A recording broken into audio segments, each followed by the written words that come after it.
Cajun mussels ang experiment for today's video, guys. Ito ang mga ingredients: bawang, sibuyas, mga spices, cheese, oyster sauce, at toyo. Tapos, gisa-gisa lang, lagyan ng konting tubig, ilagay ang oyster sauce na may toyo. Pinaghalo ko lang yan, guys, tipid sa hugasin. Tapos, ang mga spices, syempre yan yung magpapasarap. Tapos, lagyan natin ng cheese para creamy. At eto, guys, ang ating honey. Then, time na para sa ating mussels na mag-swimming sa yummy na sauce. Ayan na siya, guys. Grabe. First time ko tong ginawa sa mussels, guys. Etong Cajun na flavor. Ay, asa na ba ang kanin? Subukan nyo ang ganitong recipe sa mussels nyo, guys. Promise, ang sarap. Tapos yung sasabaw niya, hindi ko tinapon, syempre, 'di ba? Nagisa lang ako ng gulay. Ayan, tas sabaw. O, rich in iodine ang ating lunch for today's video. Ayan na, marami tayong vitamins and minerals na makukuha sa pagkain na to, guys. Guys, oh, ang laki niya. Oh, halos sakop na yung 4 fingers ko. Ang laki. Pag kumain ako ng ganito, guys, ganyan nangyayari, oh. Tinatanggal ko to. Ayoko niyan, guys. Ayan, inaalis ko to siya. Nekuha ka ng baso. Feeling ko kinakain ko yung kanyang poops. Tapos, tanggalin mo din yung ganito. Ay, hindi. Pwede na yung pagsubo, tsaka mo siya tanggalin. Kasi mahirap eh, oh. Ganyan yan, guys. Subo natin. Sauce pa lang, guys. Ang sarap na. Pag subo ko nito, hawakan ko na dito. Tapos subo ko siya nakaganyan.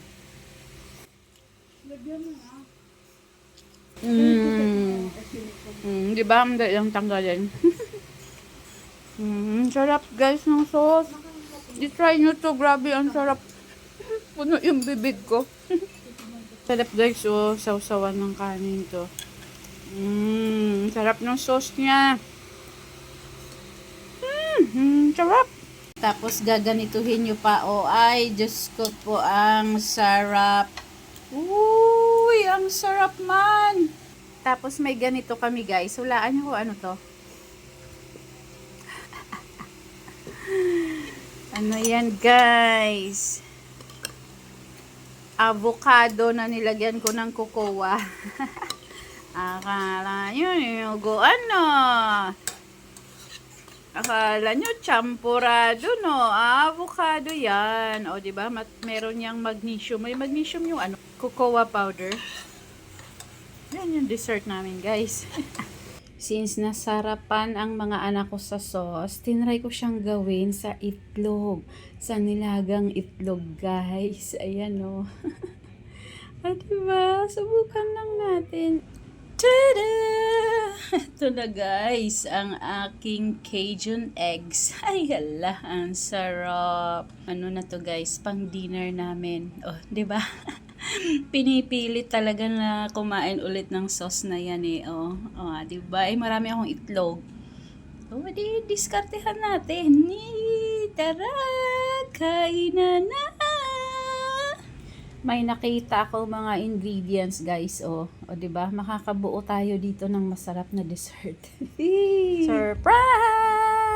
Oh, diba? Chocolate, may coffee, may gatas, may cocoa powder. Eh di, may cappuccino, gelatin na tayo. Cappuccino! Ang sarap nito, guys. Maghalungkat lang kayo dyan sa pantry nyo. Baka may mga natabunan dyan na mga pangsahog-sahog. O, diba? Nakabuo na ng dessert. Tingnan nyo naman yan. Kay ganda-ganda. Mainit-init pa to, guys. Hindi pa to nakapasok sa ref. Kinain na.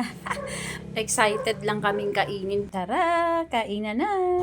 Yung tinanong ko si Kate kung anong gusto niya dito sa chicken. Tulog pa kasi si Kate.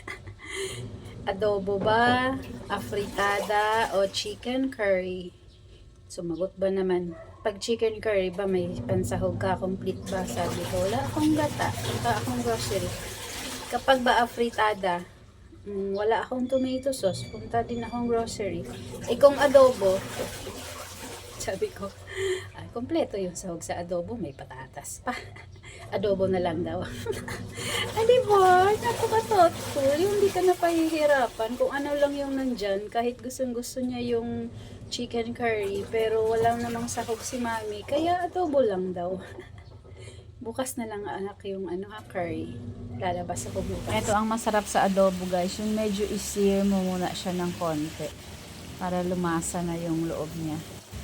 Bago ka magisa ng iyong bawang. Pababanguhin natin ang bawang. Ganyan. Bago natin ilagay ang ating sibuyas. Gisa-gisa lang tayo ng konti. Maingay ang doggy ng neighborhood guys. Tapos maglalagay na tayo ng suka. Bawal mo nang haluin pagkakulo. Tsaka ako maglalagay ng toyo. Tsaka oyster sauce para yumminess. Isang pirasong sili. Paminta. Pino lang palagi yung ginagamit ko guys. Ayaw ng mga anak ko yung pagkanguya papasok sa mga ngipin-ngipin nila. Kaya kailangan ground pepper. Ay guys, nagugutom na ako sa naaamoy ko. Napakabango-bango naman talaga. Ganito mag-adobo ang biyanan ko. Kaya parang ito rin yung gusto ko. Basta para hindi siya malansa. Konting brown sugar, pampabalance ng ating toyo. Diba pag may toyo tayo, dapat may sweets. Lagyan natin ng laurel. Konti lang. Ayun ang mga anak ko yung lasang-lasa nila yung laurel.